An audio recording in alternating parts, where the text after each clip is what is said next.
একটি সতর্কবার্তা যা পুরো বিশ্বকে নাড়িয়ে দিয়েছে। রাশিয়ার পররাষ্ট্রমন্ত্রী সের্গেই লাভরভ সরাসরি ওয়াশিংটনকে হুঁশিয়ারি দিয়ে বলেছেন, ইউক্রেন সংঘাতকে আর যেন উস্কে না দেয় তারা। তার কথা পরিষ্কার, যুক্তরাষ্ট্র যেন এমন কোনো পদক্ষেপ না নেয় যা পরিস্থিতিকে নতুন বিপজ্জনক মাত্রায় নিয়ে যেতে পারে।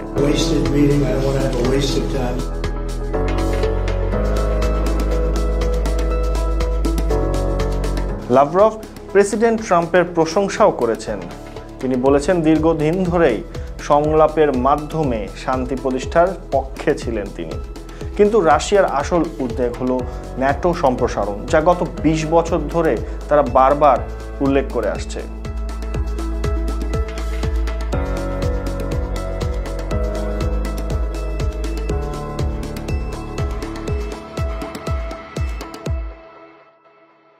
আর এই সতর্ক বার্তার সময়টা অত্যন্ত গুরুত্বপূর্ণ। এই মুহূর্তে ইউরোপীয় দেশগুলো রাশিয়ার বিরুদ্ধে নতুন নিষেধাজ্ঞার প্যাকেজ তৈরি করেছে, আর কিয়েভকে আরও বেশি আর্থিক ও সামরিক সহায়তা দেওয়া হচ্ছে। রাশিয়ার দৃষ্টিকোণ থেকে এটা শুধু নিষেধাজ্ঞা নয়, এটা একটি হাইব্রিড যুদ্ধ, যেখানে বুলেটের বদলে ব্যবহার হচ্ছে অর্থনৈতিক অবরোধ এবং কূটনৈতিক চাপ। এখন প্রশ্ন হলো, ট্রাম্প কি সত্যিই শান্তি আনতে পারবেন, নাকি পরিস্থিতি আরও জটিল হবে? আপনার কি মতামত জানিয়ে দিন।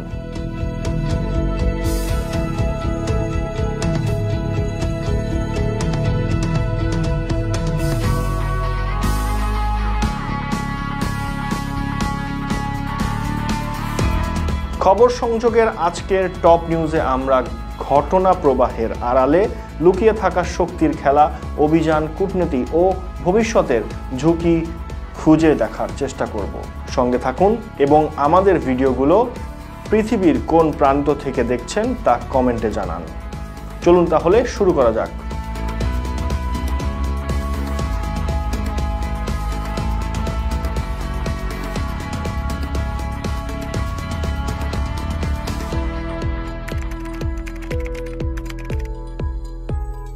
একজন মানুষ, একটা স্বপ্ন এবং একটি জাতির ভাগ্য পরিবর্তন।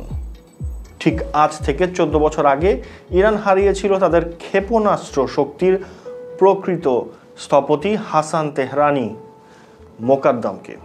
হঠাৎ মনে আসতে পারে, এই মানুষটি কে ছিলেন, কেন তার নাম ইরানের ইতিহাসে স্বর্ণাক্ষরে লেখা? তেহরানি মোকাদ্দম সেই ব্যক্তি যিনি শূন্য থেকে শুরু করে ইরানকে পরিণত করেছিলেন একটি ক্ষেপণাস্ত্র পরাশক্তিতে। যখন পশ্চিমা নিষেধাজ্ঞা ইরানকে বিচ্ছিন্ন করে দিয়েছিল, যখন কোনো দেশ তাদের অস্ত্র বিক্রি করতে রাজি ছিল না, তখন তেহরানি মোকাদ্দম বলেছিল, আমরা নিজেরাই তৈরি করব। তার নেতৃত্বে ইরান প্রথমবারের মতো সম্পূর্ণ নিজস্ব প্রযুক্তি ও সরঞ্জাম দিয়ে ক্ষেপণাস্ত্র তৈরি করে। জন্ম হয় কিংবদন্তি সাহাব ও জেলজাল সিরিজের, যা আজ মধ্যপ্রাচ্যের শক্তি সাম্যকে নতুন মাত্রা দিয়েছে। কিন্তু দর্শক, তেহরানি মোকাদ্দমের আসল উত্তরাধিকার শুধু ক্ষেপণাস্ত্র নয়, এটা একটি মানসিকতা, একটি দর্শন।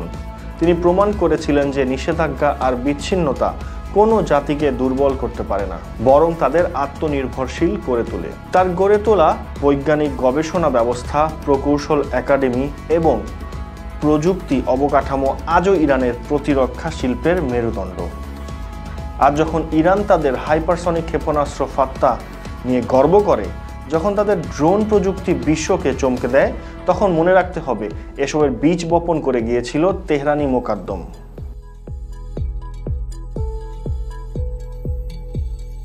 আপনার পকেটে থাকা মোবাইলটি কি আসলেই নিরাপদ? উত্তর হলো না। সাধারণ মানুষ যে ডিজিটাল জীবনকে নিরাপদ মনে করে, সেটাই আজ সবচেয়ে বড় ঝুঁকির মধ্যে পড়েছে।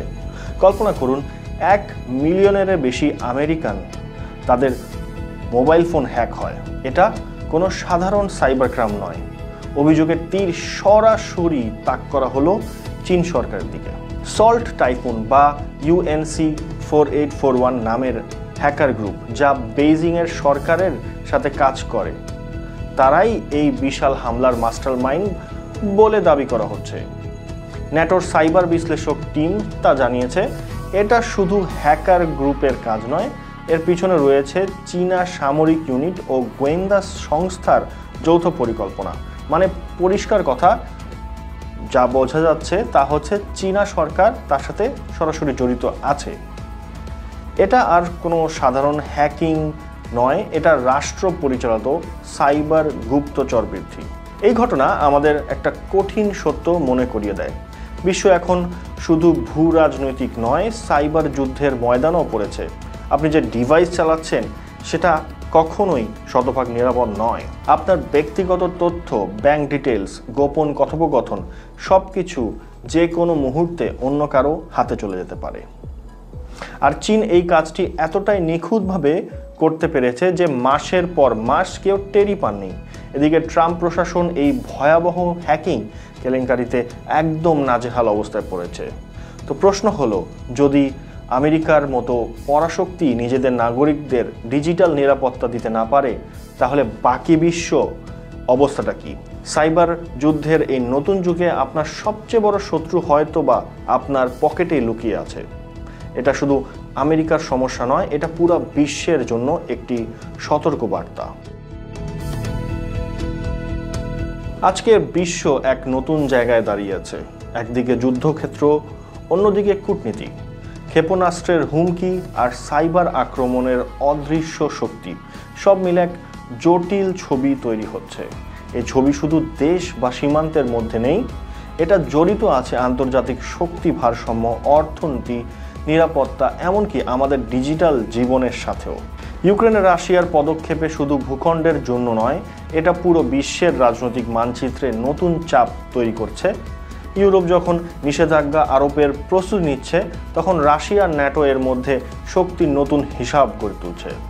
এই তিনটি প্রান্ত, ইউক্রেনের যুদ্ধ, ইরানের ক্ষেপণাস্ত্র ক্ষমতা, চীনের সাইবার আক্রমণ, একসাথে বিশ্ব শক্তির নতুন হিসাব তৈরি করছে। প্রতিটি পদক্ষেপ, প্রতিটি সিদ্ধান্ত শুধু সীমান্তে সীমিত নয়, এটি প্রভাব ফেলছে অর্থনীতিতে, কূটনীতিতে এবং আমাদের সবার জীবনের নিরাপত্তায়। খবর সংযোগের টপ নিউজ আয়োজনটি কেমন লাগলো তা জানাতে ভুলবেন না। ভিডিওগুলো লাইক, কমেন্ট ও শেয়ার করুন, আর অবশ্যই খবর সংযোগ ইউটিউব চ্যানেলটি সাবস্ক্রাইব করে রাখুন। আমাদের এই অনুষ্ঠানটি আপনারা পৃথিবীর কোন প্রান্ত থেকে দেখছেন তা কমেন্টে জানান। আমি শেখ সামিন ইয়াসার আজ বিদায় নিচ্ছি। ধন্যবাদ সবাইকে।